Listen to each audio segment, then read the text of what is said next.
the sun today, saving these plums for a rainy day.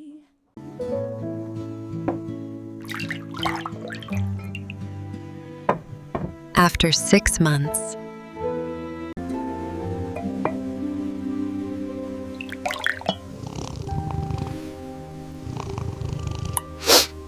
Cracking plums in the sun, making something sweet for everyone.